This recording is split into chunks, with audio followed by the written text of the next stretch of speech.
the gap is growing between the grassroots and the professional game, which means it's becoming a lot more harder for inner city girls to access the game they love. There was a setback with an injury. Whilst I was on my 2-week trial in the UK, I got seriously injured. I think it's the stats like 92% or 91% of C-suite women have come from a sports background. Hello and welcome to the Business Leader Podcast. I'm Josh Dornbrack. And I'm Lucy McPhee, and today we're joined by Francesca Brown, an award-winning international speaker, Prince's Trust ambassador, activist, and the chief executive and founder of the Goals4Girls development program. Goals4Girls exists to support and raise the aspirations of young women and girls aged between 11 and 16 within the UK's most marginalised communities. Through her work, Francesca is a globally recognised executive on sport for development, women in sports insights, and female leadership. Her story is one of overcoming adversity, mastering strategy, the importance of mentorship, and much more. Please enjoy our conversation with Francesca Brown. Francesca Brown, thank you so much for joining us. I want to just read something very quickly. Francesca's remarkable story demonstrates the importance of my trust's work and the impact such support can have in changing young people's lives. Well done, Francesca. And if I may say so, many, many congratulations on this outstanding achievement. So that was from then Prince Charles, now King Charles. Yes. When you reflect on this almost a decade on, how do you feel? It's such an honour to have been now king, to have been given that award. And it's such a prestigious award as well. It was the Pride of Britain Award. So for me, it was a testament to all the hard work, the years that had gone into, building out my charity, but also establishing how can I describe it? A catalyst of change for the younger generation, and standing on that stage and being awarded that award alongside Dame Maggie Smith as well, which was just unreal. Incredible. For me, it was a moment to make my voice heard, but also be the representation for many young people, young women and girls, and young people in marginalised communities who represent the background that I come from and who generally might look like me. So you grew up in Manchester. Yeah. What was life like growing up? Weren't as fun as London.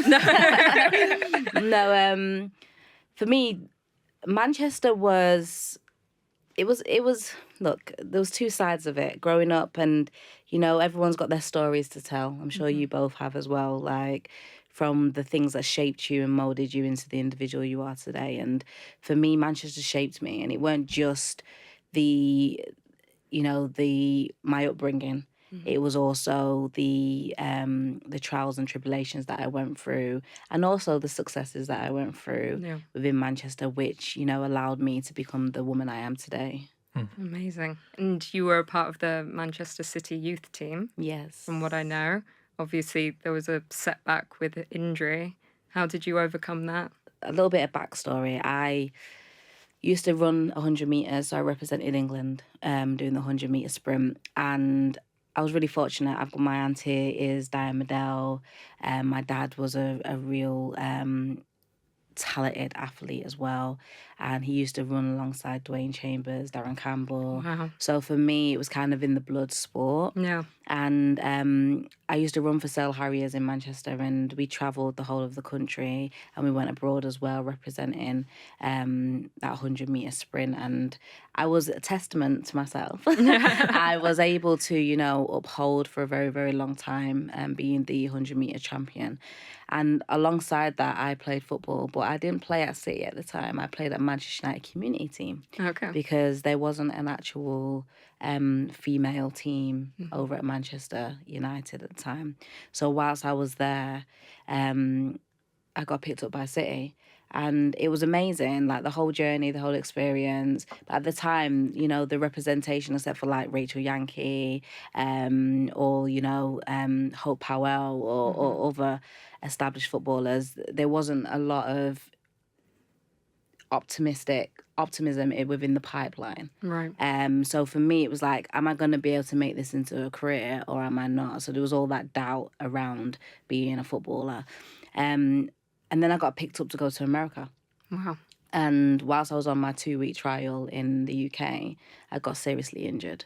And that kind of stopped my whole, my whole journey into becoming an established footballer at the time. And I mean, we are all a mosaic of our ups and downs in life. And you, because of that injury, hit quite a serious low. Could you just tell us a little bit about that? Yeah, so I was brought up by my grandmother in Manchester. And for me personally, I suffered with underlying mental health issues and really bad chronic depression. But I didn't know that at the time. And one of the things that we use as an educational tool for the work that I do within Goals4Girls is I use it as a reminder to young people that sports is actually a fundamental part of your well-being. And if you do not have sport in your life, then all the other issues and just balancing going into adolescence is going to be really, really challenging. So for me, I didn't realize at the time that, sport was that natural endorphin which was getting released into my body every time I ran or played or, was with the social circle I was with and learning all the life skills I was learning. I didn't realize that it was keeping me afloat. So when it was taken away from me, then it was very, very apparent to me that something wasn't right. And I didn't realize that my upbringing and all the issues that I had faced through my upbringing actually came to the surface at that point, and I couldn't handle it. So I tried to take my own life at the age of 16. And it wasn't a cry for help. It was actually I didn't want to be here. And I didn't understand. I wasn't educated enough to understand the feelings that I was going through at the time to then turn around and say, you know what? I can go and speak to somebody, or I understand this feeling, so maybe I should navigate it this way. And without that educational platform, this is why, bring it back, like this has been a 65% rise in mental health issues and hospitalizations for teenage girls in the last 5 years. That is dramatic. Yeah. And that is I'm just one of those statistics from years back. So for me, it was me not wanting to face the issues, not wanting to relive it. I didn't understand what I was going through at the time. And then for me, it was like every time I was being triggered, how do I navigate myself through that? Who do I talk to? I didn't want to be a burden to my grandmother either. Right. So there was all these issues and emotions, and yeah, I really do advocate now for mental health and well-being and sport and how that naturally coincides together to improve your well-being. That's an incredible journey, really is. Were there any early signs that you'd end up on the path you're on now? They always say that. I think it's the stats like 92% or 91% of C-suite women have come from a sports background. Interesting. I didn't know that. So I think it was a bit inevitable, right? That there was going to be me leading somewhere. Yeah. But my nan used to laugh at me because I was always this person where I'd wake up every morning, I'd write a list. Right. And I'd write a list for the week and I'd write a list for the day. And to the point where she used to laugh at me because I'd have on my list, brush my teeth, get dressed, shower. And Mum, Nan's like, that is normal. Why have you got that on your list? And I'm like, because I've got to allocate the time to do it. So Brilliant. I've been time blocking since I was like 12 years old. That's fantastic. But without me realising though. And it's these skills that as you grow older, you realise you've got in your day-to-day life. And you find that a lot of, successful people in themselves, they've got a way of doing things right. They've got a way of navigating their diaries. They've got a way of, time blocking or really putting themselves into, hyper mode where they can really push themselves to be the best version of themselves. Yeah. And you always find that they're always goal setting. Like I always had vision boards from a very, very young age. I always had I remember the first mini I bought, and I had that on my vision board. From years ago. And I remember my partnership with Adidas. Yeah. I had it on my vision board. That was the brand I wanted to partner with. And then that came to fruition years later. And it's just constantly kind of not taking your eyes off that price and chipping away. And I think a lot of people, to answer your question, a lot of people will give up when it gets hard. Yeah. And I think for me, I've always been that person, except for obviously the point where I couldn't because I didn't understand myself trying to take my own life. But I've always been a person who's chipped away and chipped away, and to the point where finally I see the results and I'm like, okay, that makes sense. So yeah, That's I think incredible. I've seen those telltales from a young age. I love that. And we'll get to the start of the Goals for Girls journey, but I just want to focus a little bit more. You've mentioned your grandmother as a big part in your journey, obviously leading up to this point. But were there any other figures, any other mentors, any other coaches that you had in those kind of formative years that really, really stood out as someone who inspired you to be where you are today? Yeah, my grandmother played a fundamental part in my life. Like, she is the backbone of a lot of things, but also my grandfather as well. He, stabilized a lot and made sure that I stayed grounded. And they were always my go-tos in regards to anything. But, I never like to turn around and say that I've idolized anyone, because for me, I'm a person where I will come across people in life and I will always take a teaching from them. And whether that's through a podcast or whether that's through reading a book, there's always things which I'll take and add to my life and to make this mosaic of who I am today and how I apply myself to things. So I wouldn't say there was a particular role model. It was just basically people who I'd look at or encounter, or I'd read. I remember very early on reading Rich Dad Poor Dad. Oh, I love that one. Brilliant. That them teachings there was really, fundamental to my learning and to how then I would address myself within this world. So I never would say I idolize anyone, because I think there's a lot of people who are, C-suite executive women, or people who are doing sports world, or just general people who cross my path in my life who I'm thinking, wow, you're really inspirational. To the point of obviously launching Goals for Girls, and then I've got young women and girls who remind me constantly of my why and the reason to why I do this. So for me, I would always say my backbone, my catapult was my grandparents for me. And even individuals who have been negative in my life. Interesting. Have been very, very fundamental to my learnings and the way how I apply myself. There'll be something where I'm an energy person. So I'll walk into a room, I'll feel the energy straight away. And then I'll be like, this ain't for me. And I'm a person where I'm always like, go into rooms where you're celebrated, not where you're tolerated. And I live that mantra, because for me, it's those moments where if somebody walks into a room and speaks your name without you being in that room, it's the most powerful, way of communication, or where your presence can be told. So for me, I take learnings from absolutely everything. Even used to today. I'll take learnings from. So fantastic. Yeah. I just want to touch on that, because what I hear there is very much linked to a sporting mindset, in very much in the same way that many, many coaches of many sports will tell you that it's about the process. It's not about the wins and the losses. Yeah. You've already given us a few little insights into kind of what you've kind of taken from your sporting career. Is there anything else that kind of comes to mind? You've mentioned the vision, the goal setting and things like that. Is there any other transferable skills that you think you've taken from your early days in sport? Yeah. I used to always say, and I say it to my kids now, it's not over until you win. And I remember my son at a young age, he was like, what do you mean it's not over till I win? And I was like, you might not get immediate success and you may not see it right now. But trust me, if you keep chipping away, your success will come. Things don't happen overnight. Someone who you've seen come on TV or you're celebrating through your social media, it's not an overnight success. They would have chipped away at that for a very long time. I always use like this scenario of like Ed Sheeran. Like, people think he just came on our TV screens or on our radios, and he was just an overnight. He wasn't an overnight success. He chipped away and away and away for years until he got to that point of being that version of himself. And I always say to him, and I say to myself, my son, anyone who I encounter, is, it's not over till you win.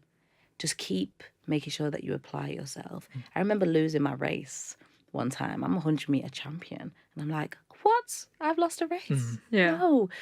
And I remember going back to the drawing board with my coach and saying, right, we've got to change the technique of how we're training. We've got to really, think of a different way to break through, because this person's come on the scene and they're now quicker than me. And I remember I was working consistently, day in, day out, to the point where when I went back onto that track again, I then reclaimed my title. Yeah. So for me, but that wasn't overnight. It wasn't, oh, hi, I'm back again.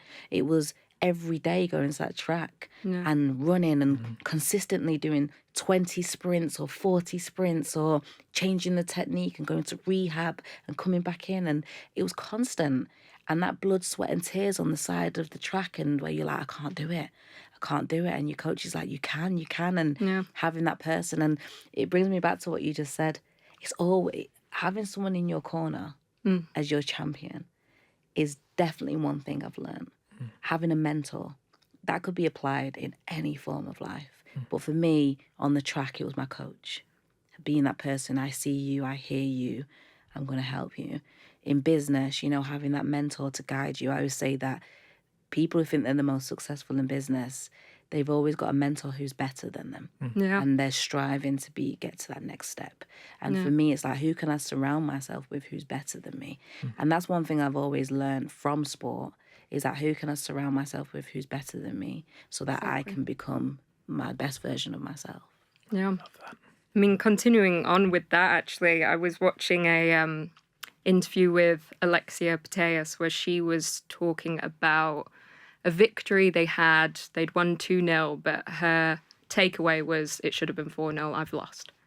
Yeah. Do you kind of relate to something like that in life? Those similar mindsets? Yeah. Yeah, definitely. And I understand where she's coming from. She's not looking at the goals. She's not looking at the win. She's looking at the performance. Yeah. And that applies across the whole board: business, sport, leadership, parenthood, the lot. Yeah. You think that, sometimes them small wins are the best wins, but when you start becoming I don't like to say that you're the best, because there's always someone out there better than you, but a leader, somebody who is, breaking barriers within your true form, whatever field that is, you then start looking at, what could we have done better in this scenario? And that doesn't mean, I was one of them people where I'd come out of rooms all the time and I'd be like, could have done that better, Yeah. And then I always say to people, though, even though you're analysing what you could have done better, don't forget to celebrate the small wins. Exactly. Because if you keep, constantly just saying to yourself, I could have done better, you're going to be worn out. You'll never be By the end of it. satisfied You're in never life. going to be satisfied. So I always say, celebrate your small wins. I remember winning the Pride of Britain award, and I was like, as soon as I came out of there, I was like, right, this is what I've got to do. And I was on work mode straight away. Right. And I didn't celebrate the moment I was in. I was thinking about what's next. And so I always take a breather now. Once ever we have a major success, I'm like, let me take a couple of days to really take that in and appreciate the fact that this is down to years of hard work. Yeah. And then we'll go back to the true grind again. I want to come back to your journey now. So I love your story, because you leave Manchester with £10 in your pocket, you come to London, and then, fast forward a little bit and Goals4Girls is born. Tell me a little bit about how that came about, and, what was the kind of moment where you were like, this is something I want to pursue? Yeah, so I decided on my 18th birthday to be like, right, Manchester, I can't do this now. And it wasn't because I don't love the city. It was more because it was a constant trigger for my mental health. So I was like, I'm not going to be able to be better if I keep, getting triggered all the time. So I got up. I remember it was my nan's birthday. She went away, and I used that as an opportunity to pack my bags, because I knew I wouldn't be able to leave if she was there. Yeah. And I was like, right, this is my opportunity. So I packed my bags. I only had a tenner left. She left me like a little bit of money on the side, and from obviously that week where she was away, I only had £10 left, and I was like, I'm gonna have to do it. And luckily, my friend was in Manchester at the time, so I jumped in the car with her and then travelled back to London and stayed on her couch for Oh my gosh. months. And I was like couch hopping from like 2 couches, her house and my other friend's house, and literally trying to find work. So I was like, once upon a time, one of those fundraisers on the street where I was like, hi, can you help me? Can you donate? And then I went to being, within the charity space, in being on the telephone calls and ringing around people. So I was doing that, and then I was just chipping away. I was doing events and make sure that I was doing like event management and building out events and pushing them out as well, and just trying to get my toe into everything to try and spark that creativity. And nothing was working. I was like, yeah, this ain't for me. And then I remember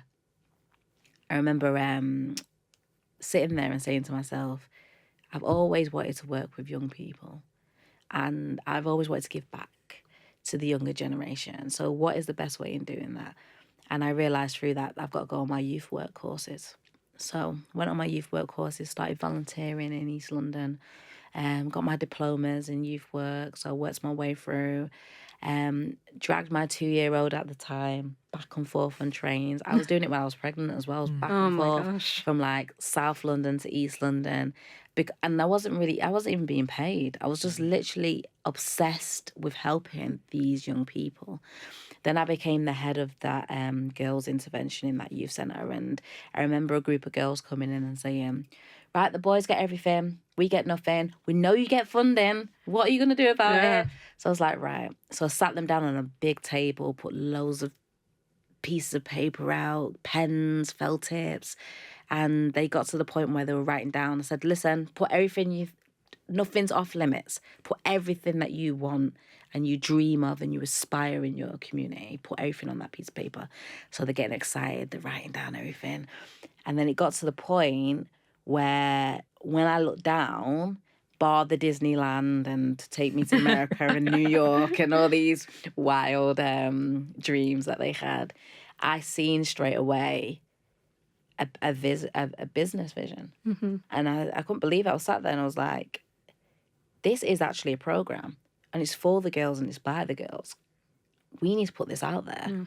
So I started off with 7 girls, went to like 21 girls, then we went to 47 girls, and before you know, we had like over 200 girls on this program. And everything we put in place was for them.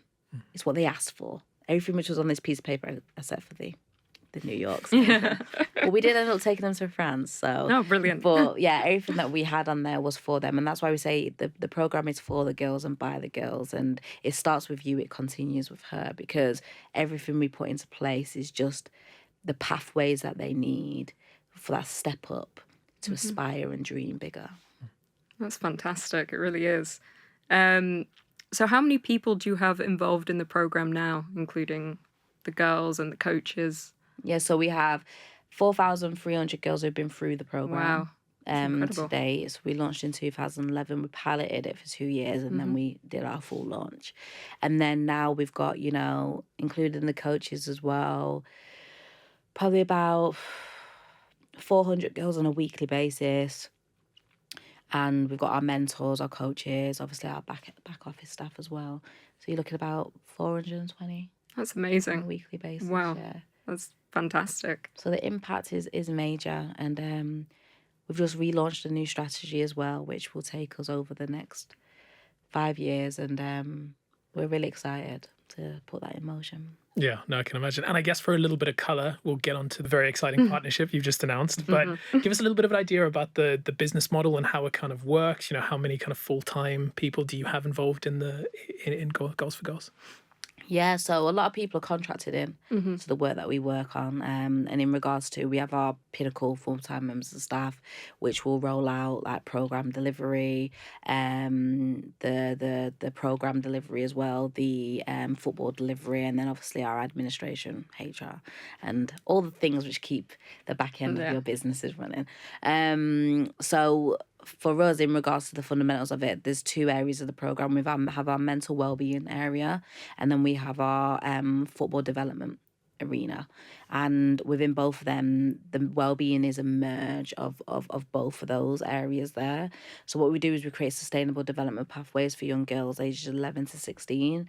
And by doing so, we do workshops, trips and qualifications around 4 pillars of career development, mental health, mental well-being, sports participation and identity.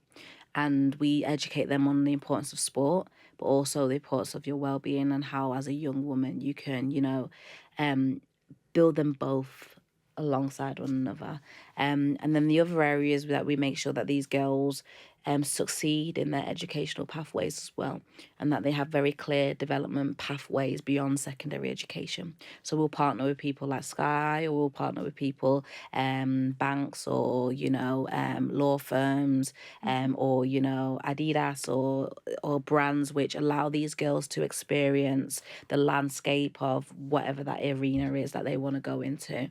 And the reason why we do that is because representation is key, and for them to understand that they can be seen in these spaces as well is really, really important to us, so that they can visualize their next steps in life. It's all about visualization. As you can tell. So yeah, it's about raising the aspirations of young women and girls really through sports education and mentorship. And we have trauma girls as well on our programs, and that's because of the mental well-being side. So we go into schools, we have a trauma response, so that girls can basically, who are self-harming, they might be carers, they might be also just in a community where they're up against too many barriers. It could be financial barriers, it could just be cultural barriers, it could be, so on and off the football pitch, we use that way to educate them and support them with whatever barriers that they're going through at the moment. And then we have our development centres, which is our football centres, which are based in communities where girls can't initially travel to centres which are outside of London. So you'll find like all the major academies, their centres are placed in and around London. So for these girls coming out of their inner city community is very challenging. And it's so much of a barrier for them. So what we do is we've built these development centres which allow girls to experience academy level training delivered by UEFA licensed coaches and female coaches as well. So most of our programs are female led, to break down that barrier straight away for those girls in them communities. And you find that a lot of these girls are not given the opportunities to be seen because their parents might not be able to put them affordability-wise in a full-time football club.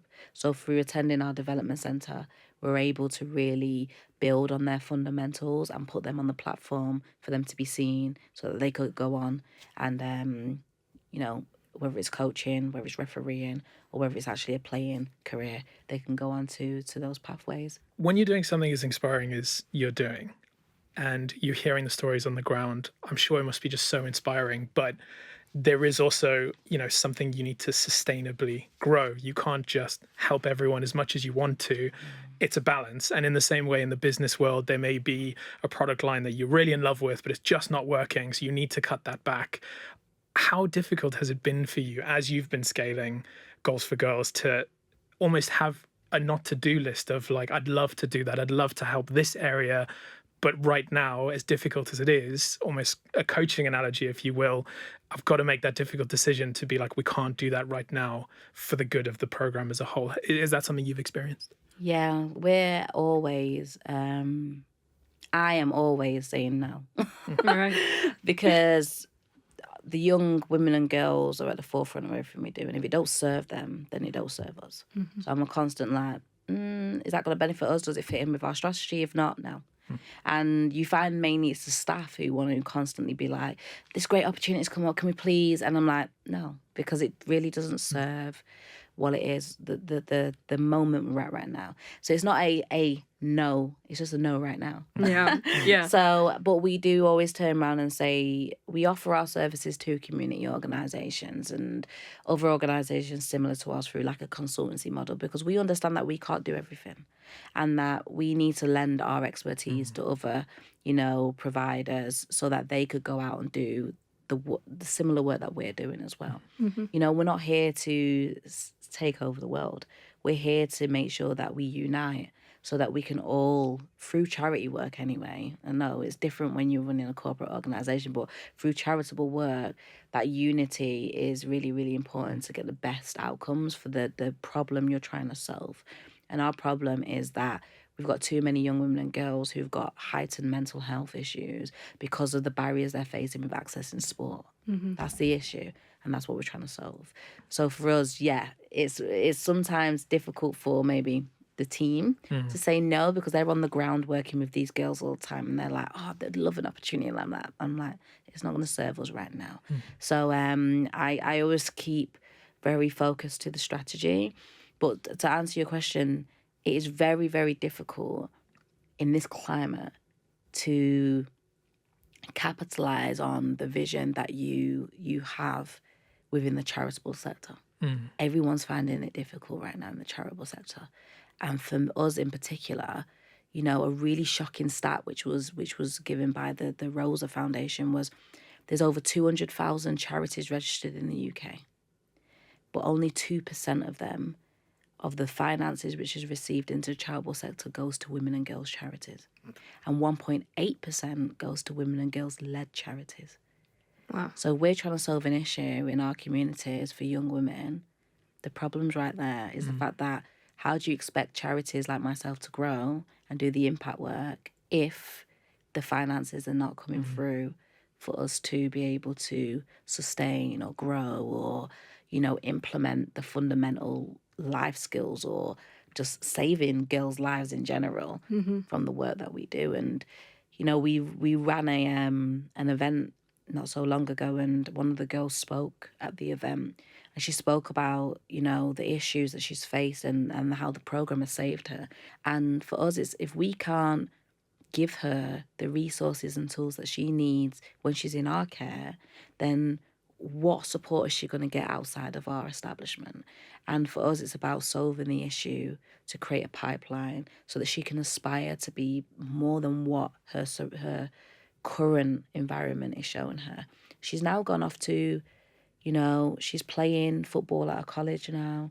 She's gone off to, she's with us done her coaching and refereeing badges. She's out on the ground earning her own money. Amazing. Like, these are the things that we can implement for these girls. And her mental health has dramatically, through, you know, having to go through so much bullying at school. She was out of school for nearly 2 years. Oh my gosh. So for us, keeping her afloat, she was able now to, she's come off the end of that now, and she's really thriving. And that's one story out of so many stories of the girls that we work with. So, you know, that shocking statistic of, you know, only that amount of funding coming to women and girls organisations shows you that even if we did want to expand in a certain way or support outside of our remits, it's very challenging because we have to keep to our cash flow, our cycle, our, you know, our predictions, and make sure that we don't fall under that so that we can keep doing the work that we're doing for the girls who really need us. Absolutely. Obviously, women's football has grown a lot over the last few years. Lionesses winning Euros back-to-back. Arsenal women Champions League winners. It's obviously my team, so I'm very happy about that. Has this growth kind of boosted your mission? What kind of impact has it had? It's boosted my mission in a way which you probably wouldn't expect. Okay. And what I mean by that is the gap is growing between the grassroots and the professional game. Okay. Which means it's becoming a lot more harder for inner city girls to access the game they love. Interesting. Because the funding or the you know, the commercial sponsorship or the branding or whatever you want to call it is literally being filtered into that professional, you know, revenue source. So for us, it's like it looks amazing at the top.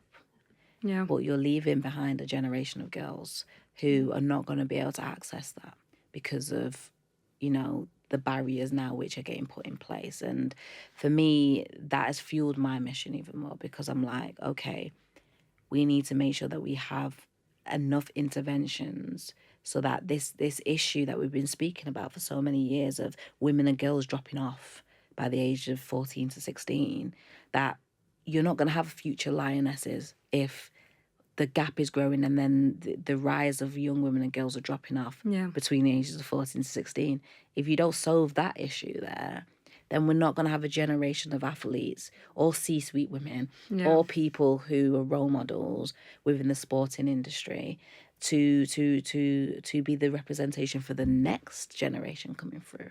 So for me, it's fueled my mission to support that pipeline there so that we do have, you know, that opportunity for the girls, especially in inner city communities, where there's more representation. There's more, not only representation on the football field, but in the boardrooms, in executive positions, you know, as role models, as speakers, whatever that landscape looks like, there needs to be more of it. But it's not going to happen if this arena here is not really nurtured and looked after.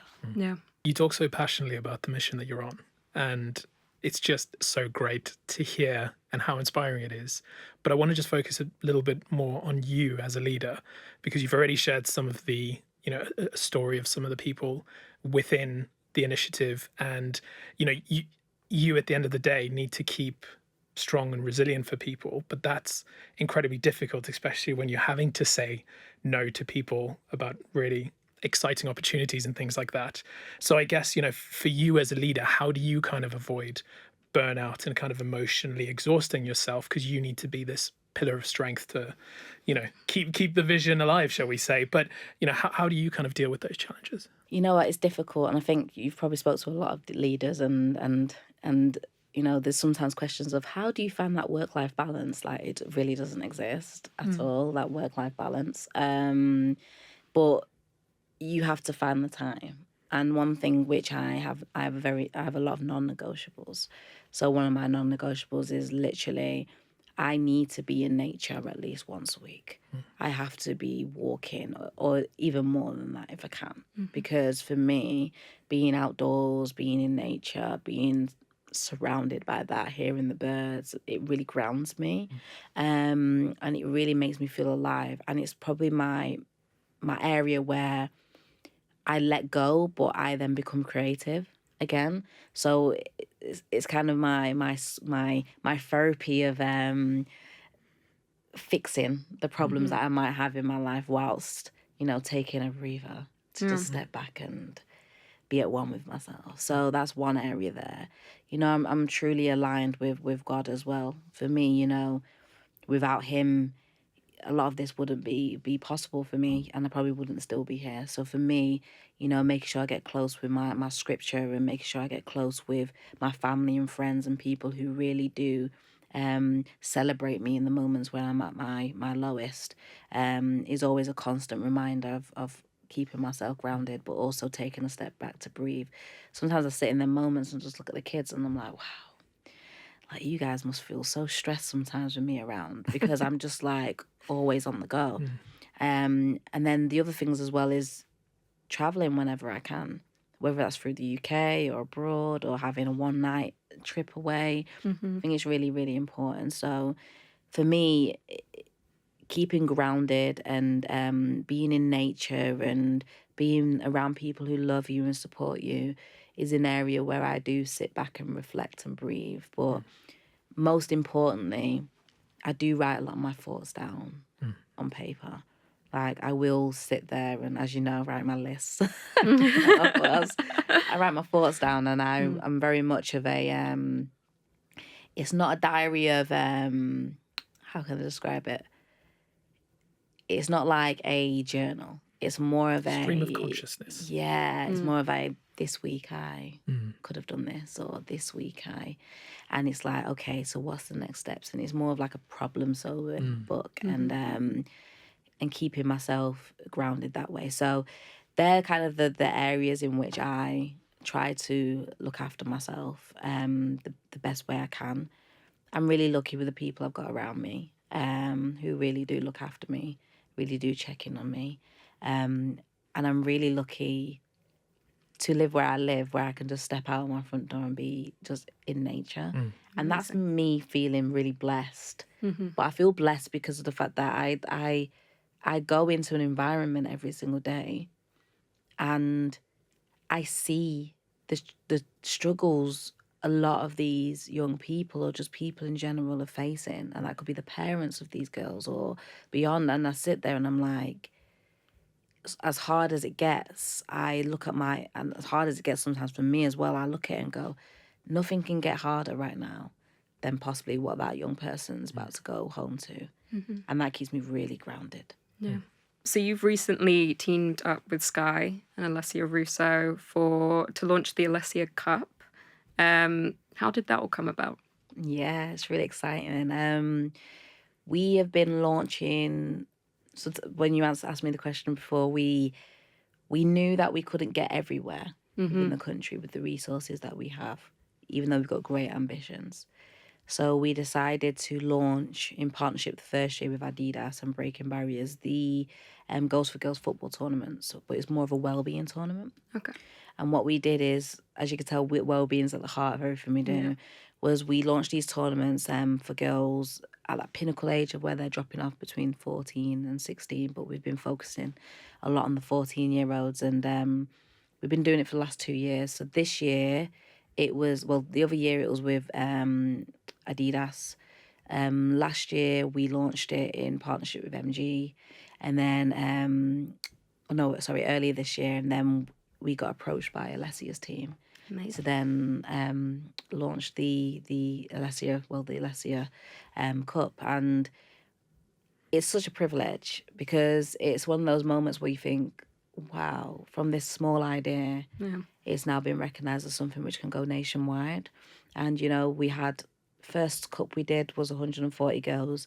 Second one we did was 160. And this one's on the pipeline of 180 to 200. And that's from one age group. It sold out literally, well, not sold out, but it basically got fully...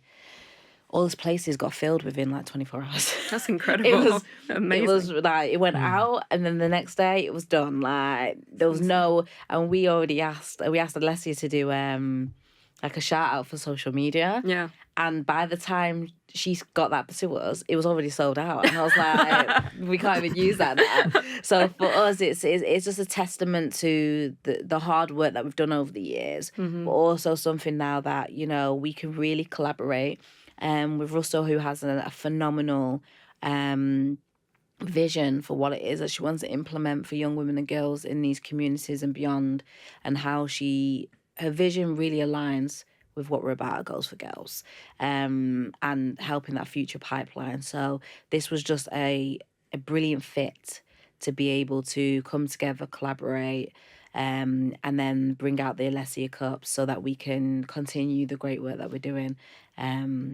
through, inspiring maybe one of our future lionesses. Yeah. Is hoping, absolutely. That's amazing. But just to say that, though, the Sky part of this, though, was really important because I don't know if you've read the report, but over 280,000 million hours a year is missed on young people, young women and girls participating in PE alone. It's alarming. And this is something which our kids are in a secondary education 6 hours a day. And then their opportunity to be free and, release that natural endorphin after such a stressful week maybe, it's taken from them, because by the time they get changed and get out, they've got 20 minutes. And then by the time they get in, and there's no point. So for me, it's like, when I read through the stats and the barriers that Dana Strong had come out with her team and did some phenomenal research at Sky around, it was even more apparent that through this triangle, this force, we were able to not only, bring Alessia on and her vision, but really use Goals4Girls' impact of the work that we do, and then marry that up with this phenomenal report. And through that, I think that we're going to really shift the landscape of sport, grassroots sports and tournaments across nationwide. If you could assemble your dream five aside, and it could be anything, people who are current football players, people you'd want to work with in business, who would be? Oh, that is a good question. Right, I'd have to have seen Serena Williams on there. Yes. Yeah, she is a force to be reckoned with. So Serena Williams. That is a good question. Got so many names in my head. Just be like 5 Serenas. There we go. No, it'd be Serena Williams. It'd be this is such a good question. I was thinking who I absolutely love in business as well. Forgot her name now, but there's a lady who I listened to. I'm going to have to come back to that, but I listened to on Emma Greed's podcast, and Aspire, and she is like so good in finance. I can't remember her name now, but I'm going to come back. I'll put her on my 5-a-side. Okay, definitely. brilliant. And then I would put probably Manan. Nice. Perfect. Of course. Put Manan on there. I'd put, let me think of 2 more people really, really quickly. I would put, you can't forget that. You got to put, you really put me in the I'm so sorry. Angela Bassett. Yes. I love Angela Bassett. Yes. She'd be on my 5-a-side. Great pick. And then I would put probably, for the grittiness, and because she's just an absolute powerhouse, I put Rihanna on there. Brilliant. I mean, that's a winning team right there.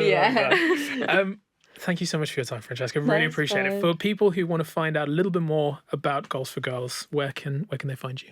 Yeah, so we're on LinkedIn, Goals4Girls. We're on www.goals4girls.co.uk. You can follow our Instagram at Goals4Girls as well. Or you can follow myself on Instagram at cesc.brown.